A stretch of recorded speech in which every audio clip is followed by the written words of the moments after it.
ஆண்டவராகிய இயேசு கிறிஸ்துவின் நாமத்தில் காலை வாழ்த்துக்கள். இன்றைய மன்னா, அவருடைய பரிசுத்த நாமத்தை குறித்து மேன்மை பாராட்டுங்கள். கர்த்தரை தேடுகிற இருதயம் மகிழ்வதாக. சங்கீதம் 105 வசனம் 3. பாருங்க, கர்த்தரை குறித்து மேன்மை பாராட்டுங்கள், அவருக்குள் மேன்மை பாராட்டுங்கள்லாம் பார்த்தோம். இன்றைக்கு அவருடைய பரிசுத்த நாமத்தை குறித்து மேன்மை பாராட்டுங்கள். அவருடைய நாமமே இல்லாமல் வேறு நாமம் ஒன்றுமில்லை. எதெல்லாம் வேற எந்த நாமமும் ஒன்றுமில்லை. நம்முடைய பெயர் பிரஸ்தாபம்லாம் ஒன்றுமே இல்லை. இயேசுவின் நாமம் மட்டும்தான் இனிதான நாமம். முழங்கால் யாவும் முடங்கிடும் நாமம் என்று சொல்லி நாம் பாடல்கள் பாடுகிறோம் அல்லவா? அப்படியாய் ஆண்டவர் சொல்றாரு, தாவீது சொல்றாரு, கர்த்தருடைய நாமத்தை மட்டும் மேன்மை பாராட்டுங்கள் அப்படின்னு சொல்றார். கர்த்தருடைய நாமத்தை மட்டும்னா அவருடைய பேரை நம்ம சொல்லிக்கிட்டே இருக்கணும். இயேசுவே இயேசுவே இயேசுவேன்னு சொல்லி அவருடைய பெயருக்கு அவ்வளவு பெரிய கிருபை இருக்கிறது, அவ்வளவு பெரிய அற்புதம் இருக்குது. அவருடைய நாமத்தை சொன்னால் போதும், அங்கே அற்புதம் நடக்கும். அவருடைய நாமத்தை சொன்னால் போதும், அங்கு பெரிய அதிசயமான காரியம் நடக்கும். பலவிதமான காரியங்கள் சொல்லிக்கணும். வியாதிகள் சுகமாகும், பிசாசுகள் ஓடும். பிசாசு கிட்ட வரும்போதே என்ன சொல்லுது? ஏன் என்னை தொல்லைப்படுத்தவா, எங்களை தொல்லைப்படுத்தவா, துன்பப்படுத்தவா வந்தீர் என்று சொல்லி அந்த பிசாசுகளின் கூட்டம் அவரை பார்த்த உடனே அலறுகிறதா இருக்கிறது. பிலிப்பியர் 2ஆம் அதிகாரம் 10ஆம் வசனம் பாருங்க, அதில் சொல்லப்பட்டிருக்குது, இயேசுவின் நாமத்தில் வானோர் பூதலத்தோர் பூமியின் கீழானோருடைய முழங்கால் யாவும் முடங்கும்படிக்கும் பிதாவாகிய தேவனுக்கு மகிமையாக இயேசு கிறிஸ்து கர்த்தரென்று நாவுகள் யாவும் அறிக்கை பண்ணும்படிக்கும் எல்லா நாமத்திற்கும் மேலான நாமத்தை அவருக்கு தந்தருன்னா. எல்லா நாமத்துக்கும், நாமன்னா பெயர் இல்லையா? அவருடைய பெயர் பிரஸ்தாபம் நம்ம பிரஸ்தாபப்படுத்திக்கிட்டே இருக்கணும். இயேசு இயேசுதான் இயேசுதான் சொல்லி எல்லா சூழ்நிலையும், நான் இப்படி வாழ்ந்து கொண்டு சொன்னால் அதுக்கு இயேசுதான் காரணம்.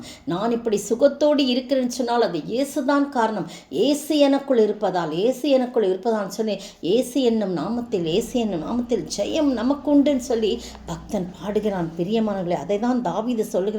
அவருடைய பரிசுத்த நாமத்தை குறித்து மேன்மை பாராட்டுங்க. ஜனங்களை பார்த்து சொல்றார், சகல ஜனங்களே எல்லாரும் அவருடைய செய்கைகளை பிரசித்தப்படுத்துங்கள் அப்படின்னு சொல்றார். முதல்ல எடுத்ததுமே சங்கீதம் 105:1 கர்த்தரை துதித்து அவருடைய நாமத்தை பிரஸ்தாபமாக்குங்கள், பிரபலப்படுத்துங்கள். எல்லார்கிட்டையும் நீங்கள் போய் சொல்லுங்கள், அவரை பாடி அவரை கீர்த்தனம் பண்ணுங்கள், அவருடைய அதிசயங்களெல்லாம் தியானித்து பேசுங்கள், அவருடைய பரிசுத்த நாமத்தை குறித்து மேன்மை பாராட்டுங்கள் அப்படின்னு சொல்லி சொல்லப்பட்டிருக்கு.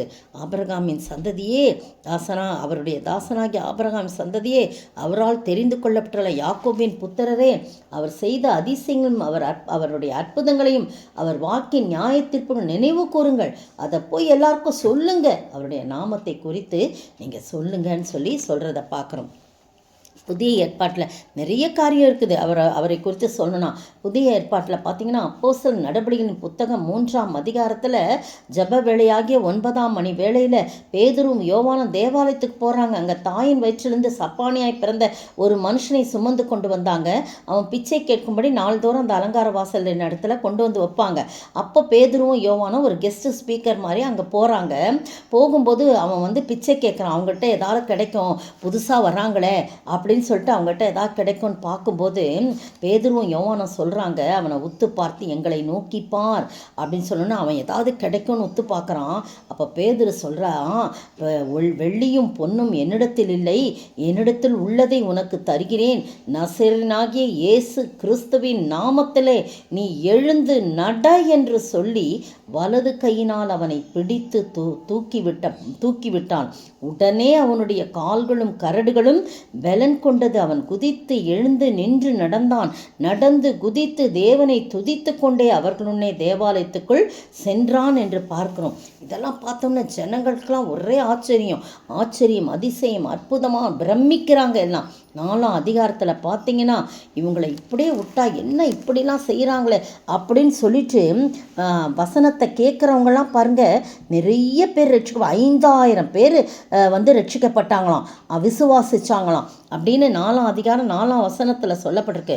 உடனே ஜனங்களுடைய அதிகாரிகளும் மூப்பரும் வேதப்பாரகரும் ஒரு 8 விதமான கூட்டத்தார் பாருங்க, எல்லாம் பெரிய பெரிய ஆஃபீஸர்ஸ் அவங்க முன்னால் கொண்டு வந்து அவங்க முன்னால் இவங்க 2 பேரையும் நிறுத்துகிறாங்க. யாரை? பேதுருவையும் யோவானையும் நிறுத்தி, எந்த நாமத்தினாலே இதை செய்தீர்கள், நீங்கள் எந்த வல்லமையினாலே எந்த நாமத்தினாலே இதை செய்துன்னு கேட்டவுடனே பேதுரு அப்படியே பரிசுத்த ஆவியினால் நிரம்பி அவர் சொல்கிறாரு, சகல அதிகாரிகளே, ஜனங்களே கேளுங்கள், மூப்பர்களே கேளுங்கள், பிணியாளியாக இருந்த இந்த மனுஷனுக்கு செய்யப்பட்ட உபகாரத்தை குறித்து எதினாலே இவன் ஆரோக்கியமான என்று நீங்கள் இன்றி எங்களிடத்தில் விசாரித்து கேட்டால், உங்களால் சிலுவையில் அறையப்பட்டவரும் தேவனால் மரித்தொழுந்து எழுப்பப்பட்டவருமாயிருக்கிற நசரனாகிய இயேசு கிறிஸ்துவின் நாமத்தினாலேயே இவன் உங்களுக்கு முன்பாக சொஸ்தமாக நிற்கிறான் என்று உங்கள் எல்லாருக்கும், இஸ்ரவேல் ஜனங்கள் எல்லாருக்கும் தெரிந்திருக்க கடவுது. அவரால் என்று வேறொருவராலும் ரட்சிப்பு இல்லை.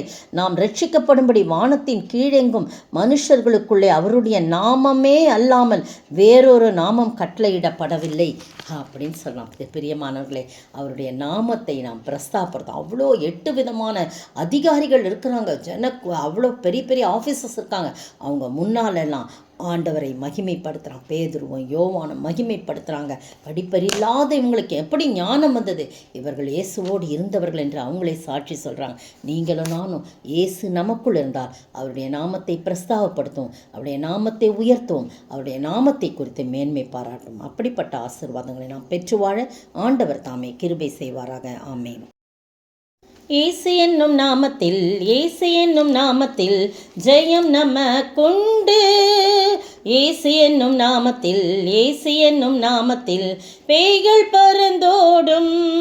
இயேசு நாமத்தில் நிற்கும் போது யார் நமக்கெதிரே நிற்பாரே? இயேசு இயேசு நாமத்திலே ஜெயம் நமக்குண்டு. ஸ்தோத்திரிக்கிற ஆண்டவரே, துதிக்கிற ராஜா, உம்முடைய நாமத்தில் ஜெயம் எங்களுக்கு உண்டு ஆண்டவர். இயேசுவின் நாமத்தினாலே பிசாசுகள் துரத்துண்டு போம், அற்புத அடையாளம் நடக்கும், வியாதிகள் சுகமாகும். எனவே இந்த ஆண்டவராகிய இயேசு கிறிஸ்து நாமத்தை எப்பொழுதும் நாங்கள் மேன்மை பாராட்டி உயர்த்த உதவி செய்ய வேண்டுமாய் கர்த்தரும் மீட்பரும் ராஜாவாகிய இயேசு கிறிஸ்துவின் விலையேறப்பட்ட நாமத்தில் ஜெபிக்கிறேன் பிதாவே, ஆமேன். நேற்றைய பதில், விசுவாசம் வந்த பின்பு நாம் உபாத்திக்கு கீழானவர்கள் அல்லவே. கலாத்தியர் 3:25. இன்றைய கேள்வி, நாம் யாராய் இருக்கிறபடியினால் எப்படிப்பட்ட ஆவியை நம்முடைய இருதயங்களில் அனுப்பினார்?